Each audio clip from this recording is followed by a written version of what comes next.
नींद आ रहा है ना सुबह सुबह। चलिए शुभारंभ करते हैं 10th का धातु और अधातु का। हमने क्या पढ़ा था? धातु के गुणधर्म, क्या भौतिक गुणधर्म पढ़ा था।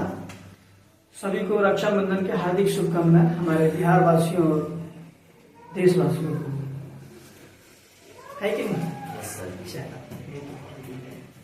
ओके, धातु और अधातु के बारे में पढ़ा था। धातु के हम लोग पढ़ा था भौतिक गुणधर्म, यानी जो हमारा मेटल है उसकी प्रॉपर्टीज पढ़ा था। ओके, लेकिन फिजिकल प्रॉपर्टीज के बारे में पढ़ा था, यानी धातु के गुणधर्म। अब आते हैं धातु के जो अधातुओं के गुणधर्म क्या होते हैं। एक सिंपल सी बात आ जाती है, थोड़ा इसको और डीपली में समझते हैं। अधातु के गुणधर्म क्या होता है?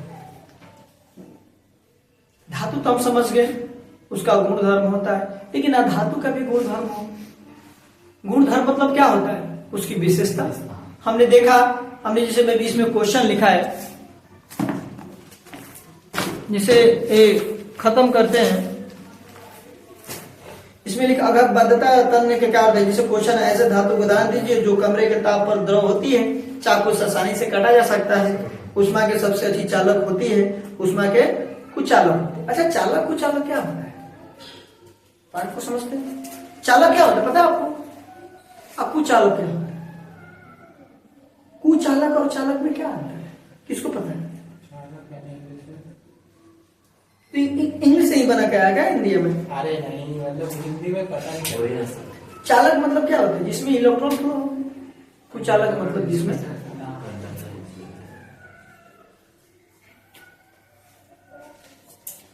तो उसी तरह अगत वर्त तथा तन्य का अर्थ बताइए। ये सब है, ये सब हमने पढ़ चुका। अगत वर्तता क्या होती है, तन्यता क्या होती है, अनमिनेबिलिटी एंड मेनेबिलिटी एंड डक्टिलिटी का टेंसाइल, मेनेबिलिटी एंड टेंसाइल, यानी अघात वर्धता एंड तन्यता। मेनेबिलिटी पढ़े थे हम लोग। एक क्या है? फिजिकल चेंज करेंगे। जैसे कोई ऑब्जेक्ट हो गया, हमने उस पर एक्सटर्नल फोर्स एक्टिव किया, मतलब बाहरी बल लगाया, बाहरी उस पर स्ट्रेस लगा रहे हैं, मतलब दाब, मतलब फिर फोर्स लगाने में तो चादर बनती जा रही है। वो फैलने की उसके अंदर गुण है। जैसे आप लोगों को गधा से पीटते जाओ फिर भी मजा आता है, तो आपके अंदर एक गुण है, वो गुणधर्म है। मारो कोई बात नहीं, कोई बात नहीं, मजा आ रहा है मेरे को, तो उसकी गुण है। तो ये हमने पढ़ा था धातु के भौतिक गुण।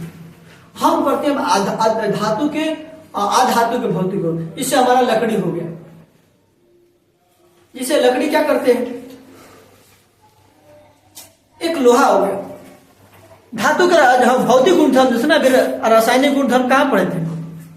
रासायनिक गुणधर्म नहीं पढ़े थे ना, अभी पढ़ लिए थे, पढ़ लिए थे। मतलब पहले हो गया था, वीडियो में नहीं हुआ था। नहीं, रासायनिक गुणधर्म कहां पढ़े थे? रासायनिक गुणधर्म नहीं हुआ था, भौतिक गुणधर्म हुआ था। जिसे मान लो कोई लोहा है, लोहा को क्या करोगे? लोहा को, ये लोहा धातु है, उसको गर्म करोगे तो क्या होगा? उसकी चेंजिंग आएगा, पिघलेगा ना। हर चीज के जलने का और गलने का गलनांक अलग होता है, मेल्टिंग पॉइंट अलग होती है, बॉइलिंग पॉइंट अलग होती है। तो क्या होता है कि उसका रासायनिक गुणधर्म क्या होगा? जिसे मान लो फॉर एग्जाम्पल लेते हैं, तो भूल जाते हैं हम किताब के बारे में। अभी हम जनरल लाइफ में चलते हैं, छोड़ो किताब की बात। रासायनिक गुणधर्म क्या होगा? धातु के रासायनिक गुण। धातु क्या होता है आपको पता है? कि जिसमें विद्युत धारा आसानी से प्रवाहित होता है उसे हम धातु कहते हैं। उसकी भौतिक गुणधर्म समझ गए थे कि तन्यता, अघात वर्धता, ये सब समझ गए थे। अब आते हैं उसके रासायनिक गुण। रासायनिक मतलब कुछ उसमें रिएक्शन हो, केमिकल रिएक्शन हो। तो सिंपल से शायद हम क्या करते हैं कि कोई भी चीज को हम धूप में रख देते हैं तो उसका चेंज कलर हो जाता है, कलर चेंज होता है ना। मान लो प्लेट खाना बना रहे हैं, हम लोग गैस पर खाना बना रहे हैं और गैस पे एक प्लेट रख दिए और गर्म कर दिए, और गर्म करके छोड़ के भूल के चले गए, उसमें कुछ डाले नहीं, तो क्या हो रहा है? पूरा बर्तन लाल होकर एकदम करिया हो जाएगा, जल जाएगा ना। और एक समय आएगा अगर नहीं उसको ध्यान देंगे तो क्या हो जाएगा? वो मेल्ट हो जाएगा, नहीं गल जाएगा, गल जाएगा और लिक्विड फॉर्म में आ जाएगा। उसका शेप पूरा चेंज हो जाएगा, कुछ और बन जाएगा। ये उसकी रिएक्शन किसी अकॉर्डिंग, हीट के रिलेटिव, उसकी जो अंदर की क्वालिटी उसके अंदर क्या किया, चेंज किया ना जी। तीसरी रासायनिक गुणधर्म क्या होगा, रासायनिक गुणधर्म कुछ नहीं होता है, रासायनिक गुणधर्म धातु के, हम कोई भी धातु पर उसमें कुछ ना कुछ रिएक्शन दिखाता है। कुछ धातु को हम धूप में रखेंगे, कुछ धातु को ज्यादा ऑक्सीजन मिलने पर जल जाता है, पता है आपको, दहन होने लगता है। अच्छा एक चीज, ऑक्सीजन का हमारे रेंज कितना होना चाहिए, थोड़ा हम लोग ज्यादा मतलब डीपली समझते हैं, ऑक्सीजन का हमारे पृथ्वी पर, हमारे एनवायरमेंट में रेंज कितना होना चाहिए। ऑक्सीजन का तो पाइप से बात है, आपके कितना है, नॉर्मल कितना है हमारा 20.95%, यानी एवरेज हम 21 मानते हैं, लेकिन 20.95% होता है। लेकिन रेंज कितना होता है, जिस रेंज से अगर ऊपर हो तो वो खतरनाक है, जिस रेंज से नीचे हो तो वो खतरनाक। धातु के लिए चाहे मनुष्य के लिए वो रासायनिक क्रिएट करेगा, रासायनिक उसमें गुणधर्म क्रिएट करेगा। सिंपल सा चीज, अगर मान लो कोई हमारा लकड़ी को दहन करे, दहन मतलब क्या होता है, जलाना। तो हमने माचिस मारा, तो माचिस मारने के बाद क्या होता है, लकड़ी जलने लगा। लकड़ी जलने के बाद क्या होता है, उसमें ब्लैक निकलता है कार्बन, CO2 इमिशन होता है, कार्बन डाइऑक्साइड निकलता है, प्रोड्यूस होता है, कार्बन मोनोऑक्साइड, बहुत सारा कंटेंट उसमें निकल। तो उसमें क्या होगा, केमिकल गुणधर्म उसकी कि जलाने के बाद कुछ और निकल रहा है, केमिकली चेंज हुआ ना जी कि नहीं हुआ, क्यों, फिजिकली। तो कहने का मतलब ये है कि जो आप बताते ऑक्सीजन, अब वहां पर मान लो ऑक्सीजन नहीं रहेगा तो जलेगा, नहीं जलेगा। तो कितना रेंज में होना चाहिए, देखो याद कर लो, 19.5 से लेकर 23% तक हमारा रेंज होना चाहिए ऑक्सीजन। इससे अधिक अगर रेंज होगा, 23 से अधिक रेंज होगा तो जल्दी आदमी जल जाएगा। क्यों, थोड़ा भी स्पार्क होगा, ऑक्सीजन का लेवल हाई रहेगा, तुरंत जलेगा। क्यों, क्योंकि केमिकली क्या है, रासायनिक द्वारा क्या करेगा, वो तुरंत रिएक्ट करेगा, वो रासायनिक रिएक्ट करेगा। और 19.5 से नीचे रहेगा, आपको सांस लेने में प्रॉब्लम आएगा,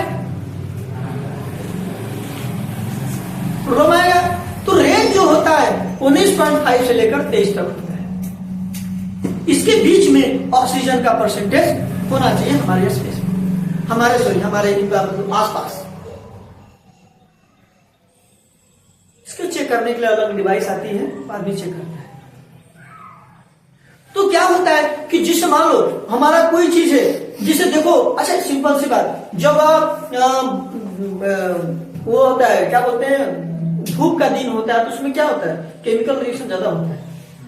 देखो क्या होता है कि जब धूप के दिन में जब काफी चीज रहेंगे, लोग यहाँ आग लग गए, तो क्या है, वहां पर क्या है, हीट ज्यादा है, टेम्परेचर ज्यादा है, और टेम्परेचर ज्यादा है, ऑक्सीजन मिल रहा है, वो धीरे धीरे उसको हीट कर रहा है, उस मटेरियल धीरे धीरे हीट कर रहा है, और धीरे धीरे हीट करते करते जैसे थोड़ा हीट हुआ तो क्या हो गया, तुरंत जलने लगा, ऑक्सीजन कंटेंट में आकर तुरंत जलने लगा, वो रिएक्शन किया, दहन होने लगा। अब दहन होने के बाद वहां क्या हुआ, CO2 इमिशन होगा, कार्बन डाइऑक्साइड निकलेगा, होता है ना कि नहीं होता है। तो इन्होंने बोला धातु के रासायनिक गुणधर्म के बारे में हम जानते हैं, लिए निम्नलिखित धातु के नमूने एकत्र कीजिए। नमूने मतलब अलग अलग मेटेरियल के लिए, जैसे एल्युमिनियम हो गया, कॉपर हो गया, आयरन हो गया, लेड हो गया, मैग्नीशियम हो गया, जिंक हो गया, तथा सोडियम हो गया। धातुओं का वायु में दहन करने से क्या होता है, आपने देखा होगा चमकदार श्वेत ज्वाला के साथ मैग्नीशियम का दहन होता है। क्या सभी धातु इसी प्रकार क्रिया करती है, आइए निम्नलिखित क्रियाकलाप से जान लें। अब क्या करेंगे, इन्होंने देखो किसी चीज को समझाना हो, कोई चीज को समझाना, आपको क्या है, एक्सपेरिमेंट, क्रियाकलाप मतलब होता है एक्सपेरिमेंट करना। देखो हम ऐसा कर रहे थे, देखो ऐसा हो गया, देखो हम ऐसा काम कर रहे थे, इसके साथ ये इसका परिणाम निकला, इसके ये रिजल्ट निकला। ऐसे तो नहीं लिखते ना ऐसा हो रहा है। तो हमने क्या देखा, ऑक्सीजन का परसेंटेज इतना होता है। इन्होंने बोला कि वायु में दहन करने से क्या होता है, वायु में दहन मतलब क्या होता है, तो मेरा हिंदी में भी हमको स्ट्रॉन्ग आदमी बने, दहन मतलब समझ गए। तो क्या होता है, जलाना।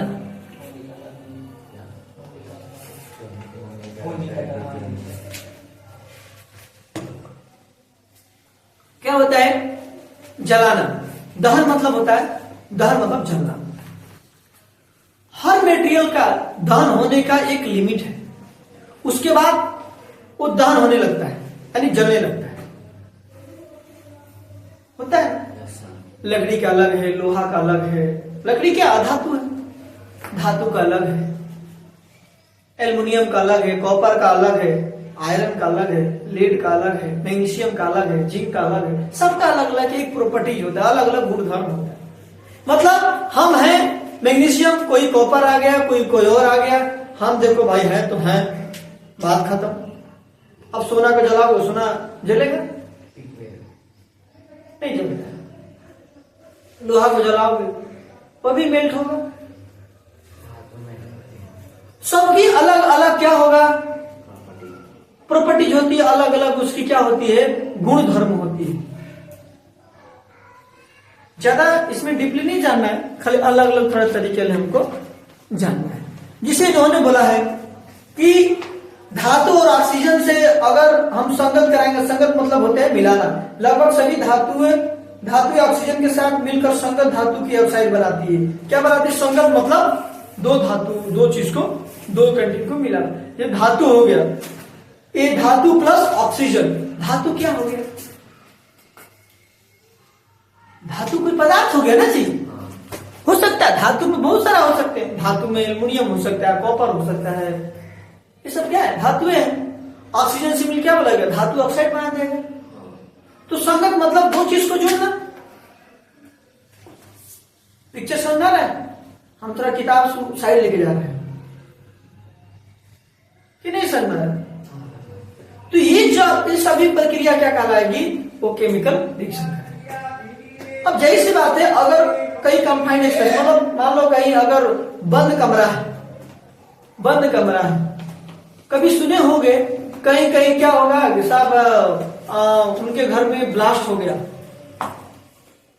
गैस लीकेज होगा, जैसे तुरंत मारे वैसे ऑक्सीजन, मतलब लोग जल गए। तो क्या हुआ कि वहां ऑक्सीजन की परसेंटेज कम था, ऑक्सीजन कम था, और यहां क्या था? सबसे अधिक गैस था। वैसा गैस था जो जल सकता था। जैसे हमने क्या किया? दहन किया, मतलब जैसे चिंगारी मारा वैसे उसके साथ दहन हो गया, और उसके साथ जो भी उसको टिक में हो सब दहन हो गए। तो इसका एक रासायनिक प्रोसेस है, एक रासायनिक। अब उसमें जो भी लोहा होगा, जो भी होगा, आपका क्या है? सब जलना चालू हो जाएगा। इसीलिए जहां आग लगता है तो आदमी क्या करता है? पहले आइसोलेटेड करता है। एयर के कांटेक्ट नहीं चाहिए, एयर के कांटेक्ट में पहले क्या होता है? एयर को से कट करते हैं, ऑक्सीजन को वाला हटाते हैं। इससे ऑक्सीजन हटेगा वो जलना बंद हो जाता है। तो कोई भी चीज जलता है उसके लिए क्या चाहिए? ऑक्सीजन चाहिए। और 23% से अधिक ऑक्सीजन रहेगा तो क्या हो? जल्दी दहन होगा। क्यों दहन होगा? क्योंकि फास्ट होगा, क्योंकि फास्ट उसको ऑक्सीजन मिलेगा। कभी हमारे गांव में, हम लोग गांव के लोग हम लोग हैं, तो क्या होता था जब, जिससे पहले आप लोग देखे वो नहीं होंगे कि जब मम्मी लोग जो खाना बनाती थी, जो गोईठा होता है ना, तो उसमें खाना बनाते तो उसको जलाती थी, तो फूकती थी। तो क्या करती थी? एयर पास कराती थी, हवा देती थी, ऑक्सीजन देती थी, ताकि ऑक्सीजन जाएगा अंदर, उसके साथ मिलकर रासायनिक प्रक्रिया करेगा और सीधे दहन होना शुरू हो जाएगा। जब तक ऑक्सीजन धुआं निकलते जाता है, धुआं को हटाओ, ऑक्सीजन मिलने लगता है। ठीक है, एक तरह का धातु की, आप जब किताब के अनुसार आते हैं। उदाहरण के लिए जब कॉपर को वायु की उपस्थिति में गर्म किया जाता है तो यह ऑक्सीजन के साथ मिलकर काले रंग का कॉपर ऑक्साइड बनता है। कॉपर क्या होता है? कॉपर कहाँ यूज होता है? ओके, ये होता है। अब इसको जलाओगे तो क्या काले रंग का होगा? क्यों आया काले रंग? वो ऑक्सीजन से रिएक्ट कर जाता है, ऑक्सीजन के साथ क्या करता है? दोस्ती बना लेता है, जलाता है। तो अलग अलग एक्सपेरिमेंट पर हम लोग पहुंचेंगे क्या होता है। तो हमको इसमें सबसे इंपॉर्टेंट ध्यान रखने की चीज है कि हवा में जलता क्यों है? क्योंकि उसमें क्या है? ऑक्सीजन का परसेंटेज रहता है। अगर 19.5 से नीचे ऑक्सीजन रहेगा तो जलने में दिक्कत करेगा और हमको सांस लेने में भी दिक्कत है। और 23 पॉइंट से ऊपर जैसे ऑक्सीजन रहेगा बहुत तेजी से जलेगा। अगर 23 पॉइंट से ऊपर जल्दी जल्दी आग लग सकती है। इसीलिए एक छोटा सा एक किताब से बाहर बता दे रहा हूँ। क्लोबेट अगर कहीं भी काम किया जाता है ना, जहाँ आग की चीज बिल्डिंग का हो गया, सब चीज हो गया, तो वहाँ रेंज देखा जाता है। केमिकल कंपनी में जब काम की जाती है ना, तो देखा जाता है कि जो यहाँ काम कर रहे हैं ना, वहाँ ऑक्सीजन का परसेंटेज कितना है। ज्यादा रहेगा तो केमिकल से तुरंत ब्लास्ट कर जाएगा। थोड़ा भी कुछ करेंगे तो क्या होगा, जल जाएगा। एलई से चेक करते हैं कि मतलब वहां पर जो टॉक्सिक गैसेज है, टॉक्सिक मतलब जो खतरनाक गैसेज है, वो यहाँ पर है कि नहीं। नहीं है, चलो काम चालू करो। है तो नहीं चालू करो। तो क्या होता है, ये सब सिस्टम बनाता है। समझे? तो ये क्या किया, ये वायु के साथ दहन कर रहा है, सभी वायु के साथ दहन करेंगे। क्यों करके अलग अलग देखेंगे, मटेरियल का अलग। अब लोहा है, कॉपर, कॉपर को जलाएंगे, जलाने के लिए क्या चाहिए, ऑक्सीजन। ऑक्सीजन कांटेक्ट में आएगा, जलाएंगे तो क्या होगा, उसको नींद आने लगा। आ रहा है नहीं, आ रहा नहीं तेरे को, तेरे को नहीं आ रहा है नहीं, तेरे को जलाना पड़ेगा ऑक्सीजन का। रात को सोया तो और कितना सोऊंगा। हमको ऐसा कर रहे हैं, ऐसे मारे। चलो ओके। तो ये चीज हवा के में आ गया। और क्या करेगा, एल्युमिनियम। हम क्या बोल रहे हैं, और क्या था उसमें, नहीं क्या रखे थे हम अभी उदाहरण के लिए, कॉपर के साथ करेंगे तो क्या होगा, वो क्या होने लगेगा, मिलकर काले रंग का कॉपर काले रंग का हो जाएगा। क्यों होगा, क्योंकि उसको हम लोग तो इतिहास से पढ़ ले, तो क्या होगा, वो काले रंग का बनेगा। क्यों, क्योंकि उसके साथ दहन के। लेकिन जलाते एक समय से उसको पिघला भी सकती हो। क्यों, क्योंकि उसका एक गलना पॉइंट होता है, एक मेल्टिंग पॉइंट होता है। उसके बाद इसी प्रकार ओके, कॉपर मिलाकर ऑक्सीजन साथ मिला तो क्या बन गया, कॉपर ऑक्साइड बना। और इसी पर एल्युमिनियम ऑक्साइड प्रदान करता है। क्या करता है, एल्युमिनियम को किसे ऑक्सीजन साथ मिलेगा तो क्या करेगा, एल्युमिनियम ऑक्साइड। एक ऐसा धातु ऑक्साइड जो अम्ल के साथ और क्षारक दोनों से अभिक्रिया करके लवण तथा जल प्रदान करते हैं, उसे उभयधर्मी ऑक्साइड कहते हैं। ओके, ये सब कथा कहानी आगे चलते जाएंगे, हम लोग अलग अलग एक्सपेरिमेंट करते जाएंगे। ओके, ठीक है। तो रासायनिक अभिक्रिया से क्या होगा, ये सब समझ गए कि हम वायु के साथ अलग अलग धातु का रिएक्ट कराएंगे, दहन कराएंगे, तो अलग अलग हमको रिजल्ट मिलेगा। क्योंकि सबकी अलग अलग गुण है, सबका एक जैसा नहीं मिलेगा। हम सोचेंगे सब चमकते रह नहीं सकते, कोई काला होगा, कोई पीला होगा, कोई कैसा भी होगा, कोई पूरा मेल्ट हो जाएगा, कोई जब थोड़ा अब एल्युमिनियम को मेल्ट करोगे पहले होगा, मतलब आयरन को मेल्ट करोगे थोड़ा ज्यादा लगेगा। तो सबका एक अलग अलग क्या है, टेम्परेचर रेंज होता है, तापमान रेंज होता है। उतने तापमान तक दहन होते रहेगा तो नहीं खत्म होगा, लेकिन उसके बाद फिर क्या होगा, वो मेल्ट होगा, लिक्विड टाइप का बन जाएगा, द्रव टाइप का बन जाएगा। तभी तो उसको पिघलाकर हम एक कटोरी बना लेते हैं, या कुछ जो भी हमको इक्विपमेंट बनाते हैं। ऐसे थोड़ा मंत्र मंत्र खत्म कहानी, ऐसा तो करते हैं। तो उसको हम प्रोसेस करते हैं, ऐसे रासायनिक प्रोसेस करते हैं, तो उसकी गुण है, तो रासायनिक गुणधर्म। आज का कहानी यहीं तक खत्म करते हैं। दी एंड। कल से आपका अधातु का समझेंगे और अधातु का खत्म करेंगे। चलो ठीक है, धन्यवाद।